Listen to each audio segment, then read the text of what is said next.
Hello guys, welcome back to the channel. In this tutorial, I'll be showing you how you can add any song in your video in Inshot. Alright guys, here I have imported my video to Inshot, and if you want to add any song, the first thing you have to do is click on music option right here.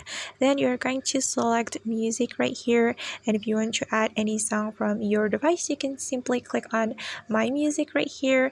Then this is the music from your device, and you can select the song or the music. And for example, I'm just going to select this one, the song. So just tap on the song, then you can click on use right here.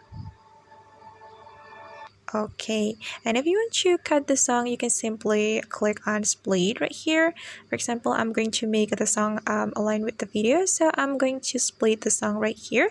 Then just delete the unwanted part of the song. You can click on delete. Okay, and now the song has been added to our video in Inshot. Alright guys, and that's how we can add any song in our video in Inshot. I hope this tutorial will be helpful for you.